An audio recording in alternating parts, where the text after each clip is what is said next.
Allah Akbar. We're here to make a better America and therefore a better world. So let's do it together.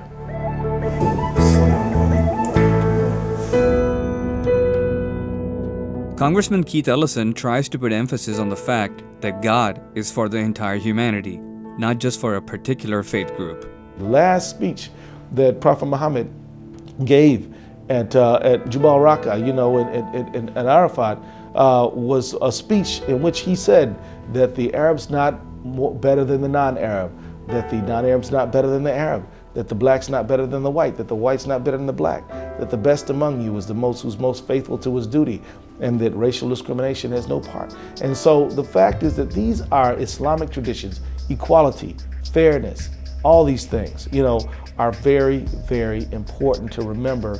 Are an Islamic tradition, they're an American tradition, they're a human condition. The turmoil and frustration in some of the Islamic countries today, Congressman Ellison blames it on colonialism and the feeling of abandonment that came after it. Some of the strains in the Islamic world that we see that are more towards the intolerant side, in my opinion, are nothing more than reactions to colonialism and globalism. They're not Islamic traditions, they are reactions to people feeling that as the world is moving forward, that they're being left out of that change. And so there have cropped up social movements to try to address this, but I think that the best thing for people to do is to remember that, you know, you can get more with a positive approach than a negative one. So what you're saying, Congressman, is that it's more difficult to be a Muslim in a non-Muslim society. When you're a Muslim and you're living in a Muslim country, you kind of get used to it. When you're a Muslim living in a Muslim country, no, you don't have to make a moral decision about whether to pass by that liquor store or not, because there is none. You don't have to make a moral decision as to whether you're going to observe prayer at the proper time because the adhan is called and everybody is doing it. But in America, where you can literally do whatever you want, you've got to make moral calculations all the time. And inshallah, you'll make the right ones. But it requires a greater thought process. It requires you to think of your faith more and reflect on your faith more and make a commitment to your faith more. You just don't get to take it for granted. Ellison believes in the future generation and hopes that one day global conflicts will be resolved by the youth of tomorrow. And what about all those people, all those youngsters who would one day dreaming to be a congressman? Yeah, well, I would say that having a very diverse set of experiences growing up will help prepare you to be a member of Congress. Because remember, I have to represent everybody in my district. And I'm African American, I'm Muslim, and I'm male, and I'm a lawyer, and I'm a lot of other things. But not everybody in my district fits those criteria. People are, you know, of various backgrounds, and I have to represent them all. What would be your message to the Muslim world?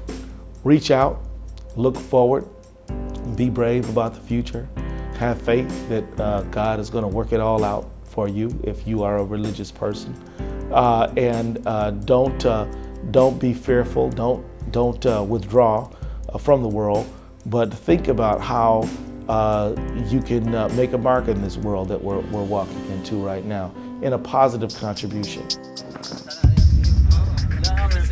Congressman Ellison says that he's a firm believer in people, and at the end of the day, all religions have much to offer to humanity.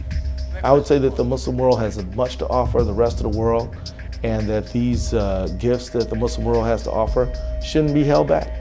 And that, you know, particularly the Urdu-speaking world in Pakistan and Bangladesh and parts of Europe and the United States has a great tradition.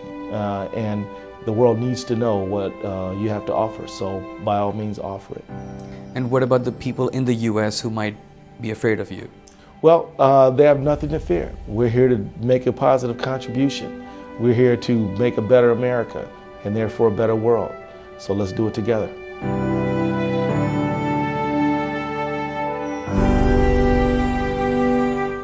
We also had a chance to talk to some of the people who worked with Congressman Ellison, like his communications director, Rick Jarrett. They pulled me out of retirement to come back and work for him, and this is like having, and I've been here 28 years, this is like having that first good job that you had all over again. It's a joy every day. I could do without the long hours, but I've never had an experience like this in all my 28 years. Being with Congressman Ellison, there's never a standard day, if you will, which is a good thing because it keeps you on your toes. So I enjoy the fact that he enjoys working with people, working for people, and hearing diverse thoughts. And he values that, and you can see it in the way he represents, the way the office staff is, and just the way he carries himself. So I really enjoy it. Keith Ellison is known to take his critics with an open mind and work with everyone across the aisle, even when they have opposing points of view. Is there any possibility that I might be talking to the future first Muslim American president of the United States, keeping in view that 2020 is not that far away? Only God knows that, but let me just say this. I love the job I'm doing, and I believe that my goal is to be the best representative of the 5th Congressional District of Minnesota I can possibly be. And that's all I'm worried about right now. And that means that you might run? It means that I'm not making any plans to run. I'm just trying to keep my eye on the ball. Like, do they play cricket there in Pakistan? They love cricket. Well, see, if you're going to try to hit that ball with the bat, you got to watch that ball, right? And you don't want to look past the ball. You want to look at the ball, right? So I'm just keeping my eye on the ball. I'll take that as a yes. But I thank you so much for your time. All right, thank you. With Muslims America, Imran, Siddiqui, Urdu VOA, Washington.